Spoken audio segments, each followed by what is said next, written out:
A rose by any other name still smells as sweet. See how I've done the lettering for this.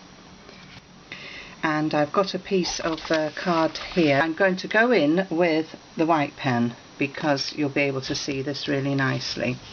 So how do we do letters like this A and the R?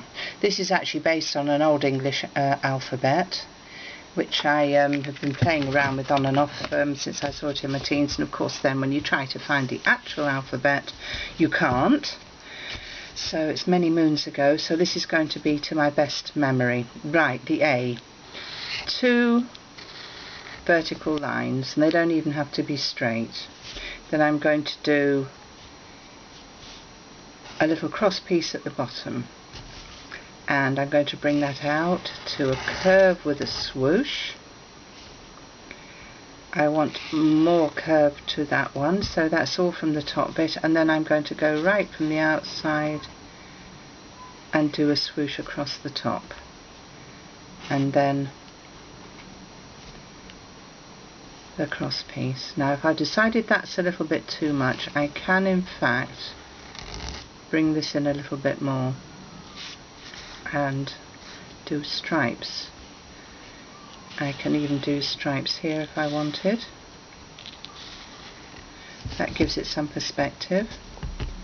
I'll colour in this bit, and you can see again I've done the thin and the thick, and in fact I didn't like that, so I'm just going to colour all of it solid and get a little bit more white out of it. I want it to show up a little bit more than it is doing.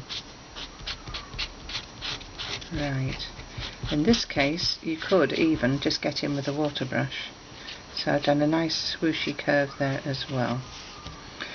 Right, so if I wanted to do a B, again I'm doing my 2 vertical lines. Now the B I want to finish about there, halfway through, so I'm going to go down and swoosh it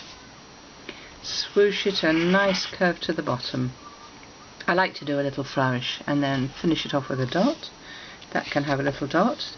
Don't go overboard with them because there is such a thing as too much of a good thing. Go inside the curve and inside the curve. Right, a C is just a swoosh around, and of course you've got your thick bit here, so you need a little tiny bit of a swoosh there and a little tiny bit of a swoosh here. I wouldn't go overboard with this because you don't want to turn it into a G. Right, if I just move the paper up a bit, how would I do an E? Well, that's going to be 2 curves, so it's half of a figure 8 with a cross piece here, a cross piece and a cross piece.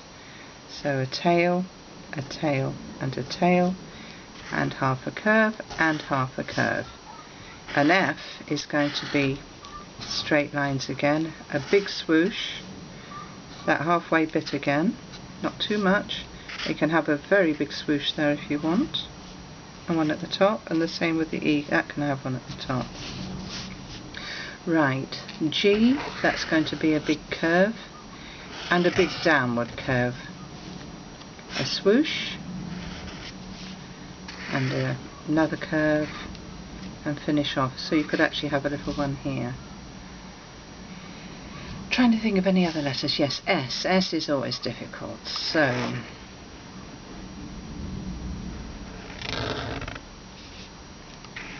I swoosh that side. Now that's looking clumsy. You see that's straight sided to there, and ugly. Bring it out a little bit more, and an elegant bit with another little dot. I wouldn't try necessarily doing an entire word for this unless it's a short word, but I would definitely use them as a highlight.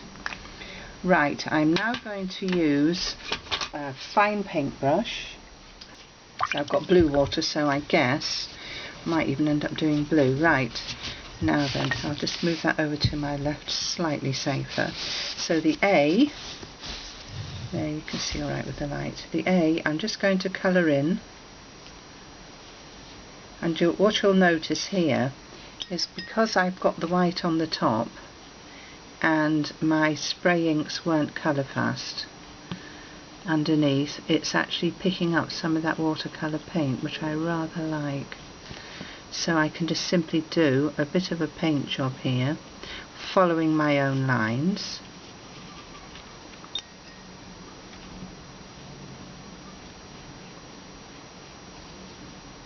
And pick that up. I'm a bit of a sucker for an elegant curve if I can ever get one in, I have to say. It's an addiction, so silly. Right, I'm going to go in with a purple. Why? Because it'll show up and because I want to. So again, I'm going to go to where my natural shadow would be, coming from the right. So if the sun is on this side where my paintbrush is, the shadow is going to be this side. So I'm going to go under the swoosh of the A. You don't have to do a shadow. Nobody says that you have to. But if you want to, then you want to know how to do it, obviously. So you see I'm stopping here at the top of the curve. I will go back over that with some white, because obviously the shadow's not going to go all the way around.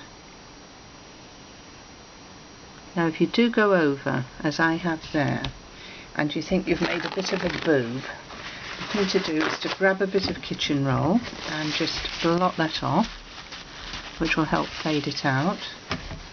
I'm then going to grab my white pen. I know it's wet, but never mind, and I'm just going to go back in. That will actually blend itself out. So that's a cheap's way of getting rid of a colour if you don't want it. I'm going to add a little bit more purple here underneath.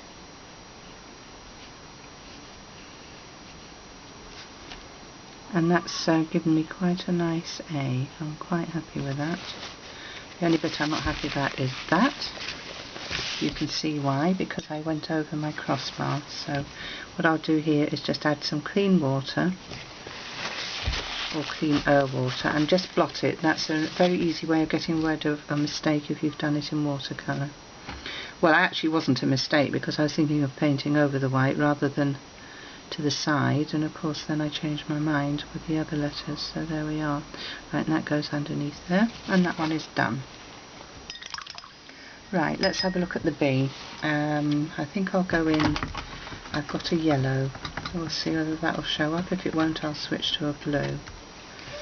So, not as bright as you'd like, but not bad, not bad, it'll do. So definitely illuminating this letter.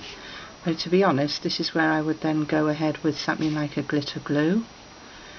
You know, once it's dry, obviously, or even glossy accents. It's amazing what effects you can get with some watercolours, and then you go and add glossy accents over the top. It makes it very 3D. And there's nothing wrong with having that as a colour inside. Right, I'm going to go blue for this C, for this E. I think the E is the important one because you need to see it and you can't really. Right, there we are. So again, just colouring the curve. I'm leaving the white outline, as you can see, because I actually rather like it. So if there's any alterations you need to make, you can do it at this stage with your paintbrush or pro markers or whatever medium you're using, and sort of go from there. You could actually paint over the top of the lines. I'll do that with this one.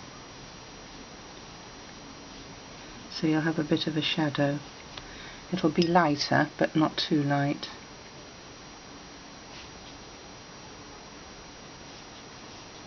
I'll just take that completely over that letter there. Once that dries, that will be an awful lot lighter.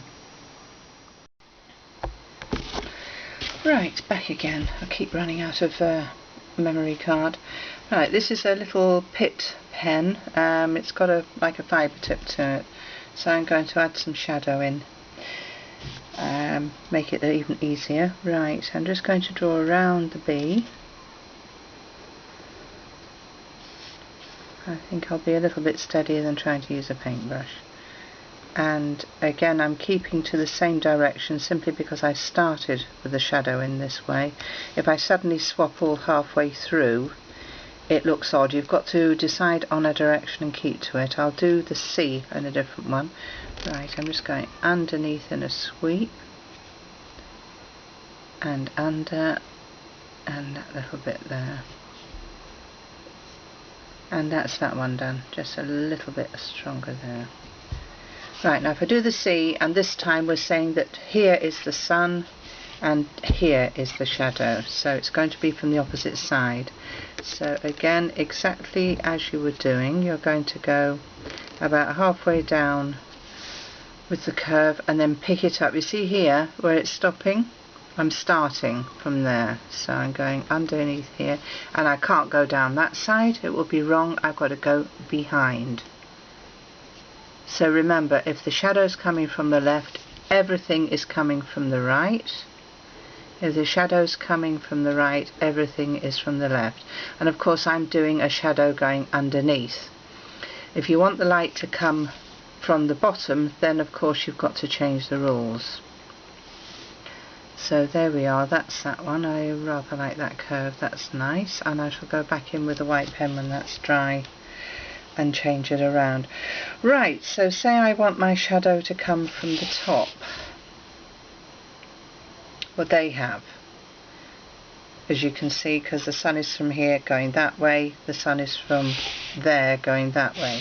What if I want the shadow to come, the light to come from the bottom? Well, the shadow's then going to be on the top, obviously. It's always got to be the opposite side. So if we've got the shadow, let me do a little arrow coming from the bottom going up. So I have to do my shadow at the top here.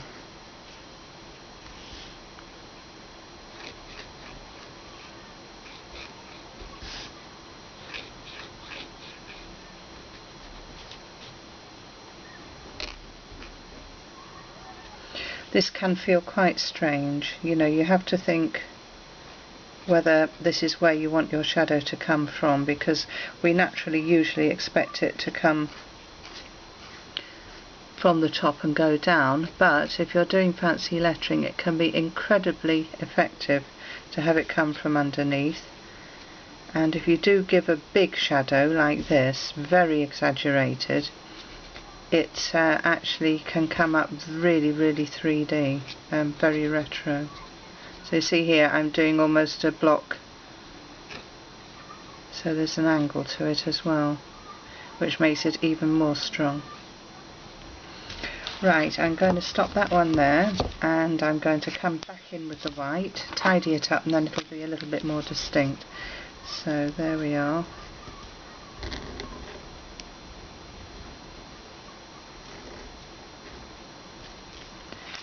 Oh goodness, I hate it when it keeps picking up colour and I want brilliant white, but there you go, you have to just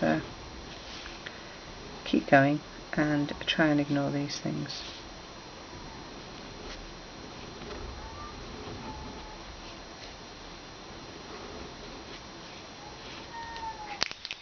Sorry, I keep hearing this rattling. I'm trying to get my pen clean so that you can actually see the white a bit better.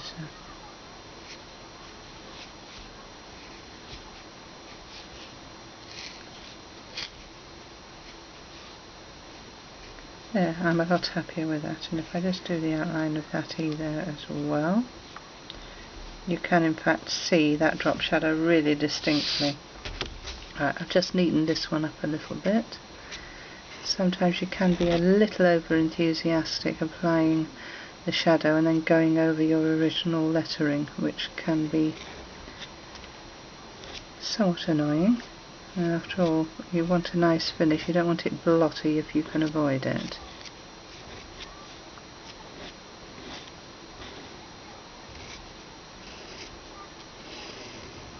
I seem to actually be getting a little bit of a white highlight, which is quite pleasing me. I must have found a clean edge by some miracle.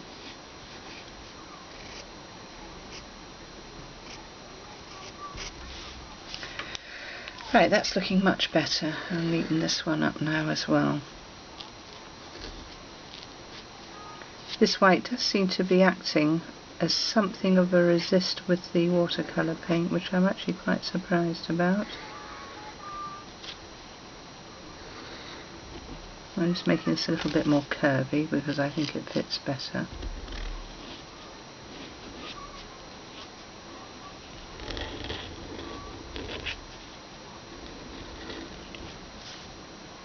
Try and always smooth your curves in so you've got a nice finish.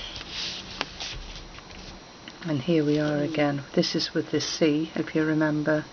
We've got the highlight coming in from the opposite side this time, so at least you can see all three variations. So here the sun is going that way. With this one the sun is going that way, and of course you've got the sun coming, well, the light from underneath with this one. This would be more of an evening thing, you know, artificial light or something like that. Right, so there you have it, and I'm hoping that's giving you just a little bit of an idea. I'll just finish these last couple off a little bit better. There's nothing to say you can't do a thin outline all the way around if you want. That can also look really effective.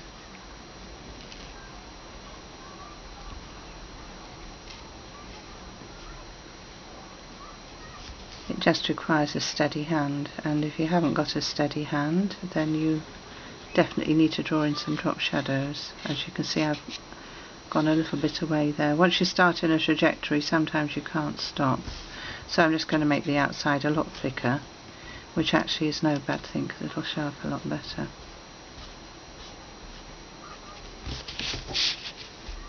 Just depends how strong you want your capital letters to look. And my best advice to you when you're writing words is to leave plenty of space, especially if you're starting off with a pencil line, so that you've got enough room to fill in. Otherwise you might find yourself either running out and having to hyphenate and go on to the next line, which is great if you have a next line, not so good if it's the end of the page, and also so that you don't sort of end up ramming the word at the end of the page so they all run together. I've seen that happen on a few journals, and you sort of all spread out and then squish, and I don't think that looks nice at all. Right, this is a red one just for a change. This won't show up all that heavily. It won't be a strong contrast, but it will be there. I just thought I'd try it and see how it looks. I have a very limited range of these Posca pens. I've got a pink, a red, a black and a white. These things are not cheap, unfortunately, not when you want them in a thin nib or a medium nib and a wide nib, and in every single colour you can lay your hands on. That is, you know, given the choice. Alright, I've got a wide pink. Excuse the rattling again. And I'm just going to go down the middle with this one. This is giving it a much more casual look for that bit of scribble. I did start doing the painting, and I decided I didn't like it, so if I don't like it, it's my prerogative to alter it. And if I hate it, well, I can always colour back over afterwards, can't I? Right, so I'd say that's that. And while it's still wet, I'm just going to see whether I can go in with a paintbrush and possibly get it to pick up another colour in the middle. I'm not saying this is going to work. I think it is. So this could look quite interesting. You could also do this by laying down a fairly thick coat of, say, a white poster paint, and then going over while it's still a bit on the tacky side. Not too wet necessarily, but not bone dry either, so it'll sort of smoosh in. See, that's blended quite nicely.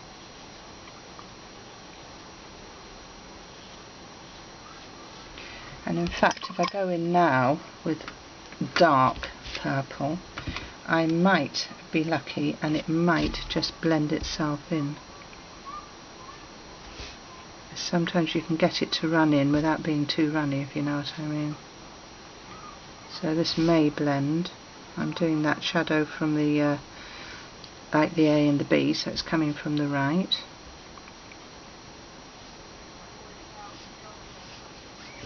So we can but try and see if it works. If it works, great, and if it doesn't, then it doesn't, and that's that.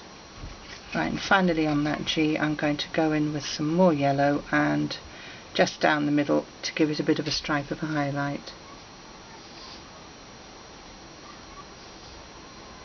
Because that green certainly didn't show up terribly well.